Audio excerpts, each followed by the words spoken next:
Hello friends, तो मैं प्रदीप स्वागत करता हूं आपका अपने चैनल प्रदीप राज में। तो देखिए, आज हम जानने वाले हैं कि 0 बट्टे में 1 बराबर 0 क्यों होता है और 1 बट्टे 0 बराबर अनंत क्यों होता है। अब देखिए, इसके पीछे की डेफिनेशन में आपको बहुत ही, देखिए इसको समझाना आसान है लेकिन करना मुश्किल है, लेकिन हाँ मैं आपको समझा के जाऊँगा, ठीक है। तो देखिए, सबसे पहले मेरी बात आपको समझनी होगी। एग्जाम्पल के तौर पर अगर मैं आपको बता दूँ कि देखिए, हम दो कंडीशन सीखने वाले हैं। एक, अगर हम 0 में भाग करते हैं 1 का तो ये हमको पता है 0 आता है, इसको हम सीखने वाले हैं। और एक, अगर हम 1 में भाग करते हैं 0 का तो ये अनंत आता है, यानी अप्रभाषित, तो हम इसको भी सीखने वाले हैं, ठीक है। तो देखिए, इसको सीखने के लिए जहाँ से हमारा बेसिक स्टार्ट होगा, सबसे पहले मैं आपको वो बता देता हूँ।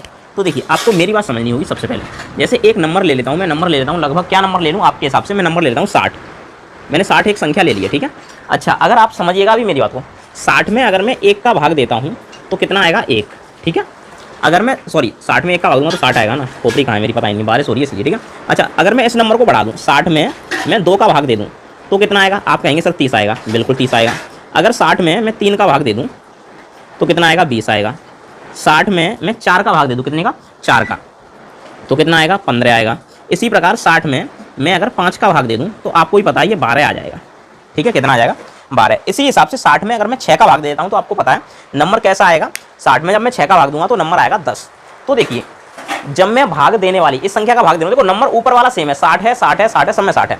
तो अगर मैं नीचे भाग देने वाली संख्या को बड़ा कर रहा हूँ, क्या कर रहा हूँ, भाग देने वाली संख्या अगर बड़ी है, ठीक है ना, ये बड़ी होती जा रही है ना, तो जो हमारा आंसर आता है, यानी कि ये वाला, ठीक है, भागफल आता है, वो हमेशा छोटा आता है। यानी कि अगर भाग देने वाली संख्या बड़ी है तो आपका जो भागफल आएगा वो छोटा आएगा, ठीक है। उसी हिसाब से आप इस कंसेप्ट को समझेंगे। देखिए, आपको पता है 0 बड़ा होता है या 1 बड़ा होता है, ठीक है। 0 और 1 की अगर मैं बात करूं तो इन दोनों में कौन बड़ा होता है, तो 1 बड़ा होता है, यानी कि इधर फेस ओपन होगा, इधर ये छोटा होता है, ठीक है। अच्छा, तो अब बात आती है आप यहां से, तो एक बात समझिए कि अगर भाग देने वाली संख्या बड़ी है तो इसका भागफल छोटा आता चला जाएगा। देखो, संख्या में बढ़ाता है, 1 से 2 कर दी तो ये और छोटा हो गया, 2 से 3 कर दी और छोटा हो गया, 3 से 4 कर दी और छोटा, 4 से 5 कर दी और छोटा हो गया, ठीक है। तो उसी हिसाब से छोटा होता चला जाता है, ठीक है। अच्छा, अब मैं बात करता हूँ कि 1 0 बट्टे 1 0 क्यों होता है, 0 बट्टे में 1 ये 0 क्यों होता है, 0। तो देखिए, अब मेरी बात समझिए, इनमें से मुझे बस इतना बताइए छोटा कौन सा है, बड़ा। तो आप कहेंगे सर ऊपर वाला है छोटा, कौन सा है, ऊपर वाला है छोटा